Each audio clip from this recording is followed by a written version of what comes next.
आज आपण पाहणार आहोत मराठी सुलभ भारती मधील तुमचा 12वा पाठ शब्दकोश स्थूल वाचन। तर चला पाहूया।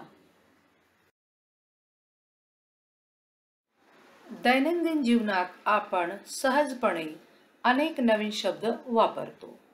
हे शब्द अनेकदा आपल्या कानावर पडतात अथवा वाचनातून समजतात। संदर्भानुसार आपण त्याचे अर्थ लावतो व त्याचा उपयोग करायला शिकतो। प्रत्येक वेळी त्या शब्दाचा नेमका अर्थ किंवा अर्थछटा आपल्याला समजलेली असतेच असे नाही। भाषिक समृद्धीसाठी शब्दाचा नेमका अर्थ माहित करून घेणे अत्यंत आवश्यक असते। यासाठी शब्दकोश हे महत्त्वाचे साधन आहे।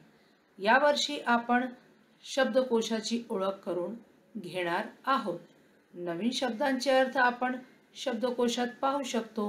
हे शब्द शब्दकोशातून कसे शोधतात येतात त्याचे मार्गदर्शन या पाठातून मिळते। नवीन शब्दांचे अर्थ तुम्ही शब्दकोशात पाहायला शिकावेत, त्याची सवय तुम्हाला लागावी व शब्दांच्या अर्थाची मजा घेता यावी या दृष्टीने या पाठाचा अभ्यास महत्त्वपूर्ण आहे। मुलांनो, शाळेच्या मधल्या सुट्टीमध्ये नेहा व सायली या दोन मैत्रिणींमधील हा संवाद आहे। त्या आपसात काय चर्चा करतात ते आपण पाहूया। नेहा म्हणते, सायली, स्वातंत्र्य दिन, प्रजासत्ताक दिन या शब्दामधील दिन शब्दाचा अर्थ दिवस असा आहे, हो ना ग? सायली, हो असाच आहे का ग? नेहा कहती है कि स्वातंत्र्य दिन और प्रजासत्ताक दिन, इन दोनों शब्दों में दिन शब्द का अर्थ दिवस है, ऐसा ही है ना?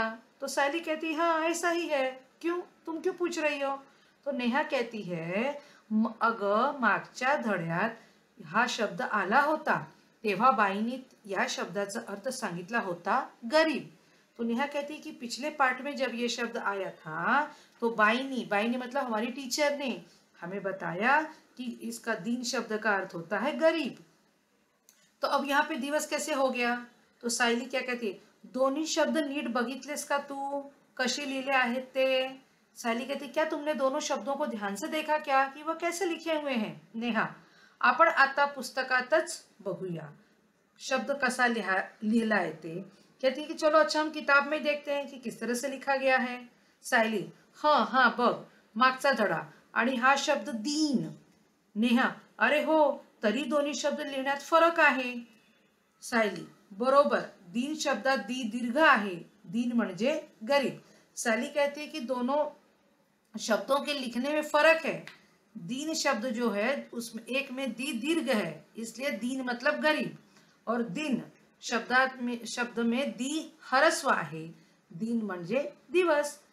तो नेहा कहती हाँ शब्दांची किती गंमत आहे ना, अक्षरात वरवर साम्य आहे पण लेखनातल्या फरकामुळे अर्थात केवढा फरक। कहते हैं कि ऊपर से देखने में दोनों शब्द थोड़े एक जैसे लगते हैं लेकिन दोनों के अर्थ में बहुत बड़ा फरक है, मात्राओं के परिवर्तन के कारण है ये।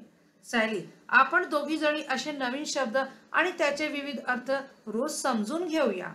सायली कहती कि हम दोनों को इसी तरह से बहुत सारे नए नए शब्दों को खोजना चाहिए और उसके अर्थों को भी समझना चाहिए। नेहा, अगं पण कसे, आपल्याला सारखे आपल्या बाईकडे जावे लागेल अर्थ विचारायला। तो नेहा कहती लेकिन हम ऐसा कैसे कर पाएंगे? हमें हमेशा ही नए शब्दों के अर्थ जानने के लिए हमें हमारे टीचर के पास जाना होगा, बार बार उनके पास जाके उनसे पूछना होगा।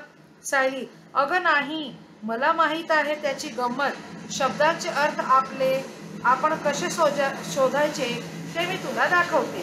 वो कहती कि नहीं, मैं जानती हूँ कि हमें शब्दों का अर्थ कहाँ से पता चलेगा और उसको हमें किस तरह से खोजना है, चलो मैं तुम्हें बताती हूँ। सायली आणि नेहा यांच्याप्रमाणे शब्दांचे अर्थ शोधण्याचा आनंद तुम्हीही घ्यायला हवा आहे। त्यासाठी तुम्हीही या पाठातून शब्दकोश म्हणजे काय, त्याची रचना, तो कसा पाहावा याबाबत माहिती करून घेणार आहात। बच्चों, इस पाठ में आपका एक हिंदी में भी पाठ है शब्दकोश, वो भी आपने पढ़ा है। शब्दकोश हिंदी में भी है, इंग्लिश में भी है, मराठी में भी, किसी भी भाषा में हो, लेकिन उसको देखने के लिए वो एक ही तरीका, आपको 12 खड़ी का ज्ञान होना चाहिए, वर्ण क्रमों का ध्यान होना चाहिए। अगर वर्ण क्रम आप जानते हैं तो आप उसको आसानी से ही उन शब्दों के अर्थों को ढूंढ लेंगे और उस अर्थ को भी समज पाएंगे। मुलांनो, ज्या एका अक्षराने किंवा अक्षर समूहाने एखादी वस्तू, विचार, कल्पना, भाव, गुण किंवा क्रिया इत्यादीचा अर्थ व्यक्त केला जातो त्या अक्षरास किंवा अक्षर समूहास शब्द असे म्हणतात। ठीक है। अब इसके बाद कोश म्हणजे क्या है? तो कोश का अर्थ है संग्रह। अगर हम शब्दकोश की बात करें तो शब्द संग्रह हा झाला शब्दकोश शब्दाचा वाच्यार्थ। पण विकसित भाषात शब्द संग्रह आणि शब्दकोश याच्या स्वरूपात थोडा फरक असतो। कोशात समाविष्ट केलेल्या शब्दांची रचना पद्धतशीरपणे केलेली असते। कि शब्दकोश में जो बेटा शब्द दिए होते हैं उनकी रचना एक विशिष्ट प्रकार से की होती है। संग्रहित केलेल्या शब्दांचा क्रम कोणत्या पद्धतीने लावला आहे ते कळले तर कोणताही शब्द कोठे सहजतेने सापडेल हे नक्की कळेल।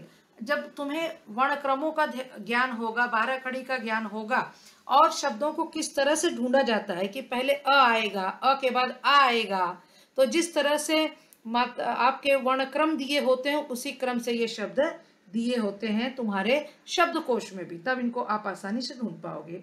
अलीकडे सर्व भाषेतील कोशातील शब्दांची योजना त्या भाषेच्या व्यवहारासाठी वापरल्या जाणाऱ्या लिपीतील वर्णाच्या क्रमाने केलेली आहे। अशी योजना करताना शब्दांचे आद्य अक्षर किंवा वर्ण विचारात घेतलेले असतो। या पद्धतीमुळे कोशात शब्द कोठे सापडते हे चटकन ठरवता येते। इसमें भी यही बात बताने का प्रयास किया है कि आपको किसी भी भाषा का शब्दकोश हो, आपको उस भाषा के वर्ण क्रमों का ज्ञान होगा तो आप किसी भी शब्द का अर्थ बड़े ही आसानी से ढूंढ पाएंगे। और अगर आपको अपनी शब्द संपत्ति को बच्चों बढ़ाना है, आपको भाषा का बहुत अच्छे से अच्छा ज्ञान होना है और आप कोई भी चीज़ पढ़ते हैं और पढ़ते समय कोई नया शब्द मिल जाता है तो आपको उत्सुकता होती होगी कि इस शब्द का क्या अर्थ है। और अगर जब तक हमें किसी शब्द का सही सही अर्थ समझ में ना आए तब तक उस कहानी को, उस कथा को, उस पाठ को हम पूरी तरह से समझ नहीं सकते। इसीलिए आपको मराठी की पुस्तक में भी शब्दकोश का किस तरह से हम उपयोग करें इसके बारे में जानकारी दी गई और हिंदी में भी आपको ये दिया गया है। चाहे हिंदी का शब्दकोश हो चाहे मराठी का, शब्दों को ढूंढने की प्रक्रिया बिल्कुल एक जैसी है। इसका एक वीडियो हमने हिंदी में बनाया है, आप उसको भी देखेंगे, समझेंगे तो आप आसानी से शब्दों को ढूंढ पाएंगे। तो इस तरह से आप मराठी शब्दकोश में को ढूंढिए, उसको खरीदिए और उसमें शब्दों को किस तरह से ढूंढना है उसके अर्थों की जानकारी प्राप्त कीजिए।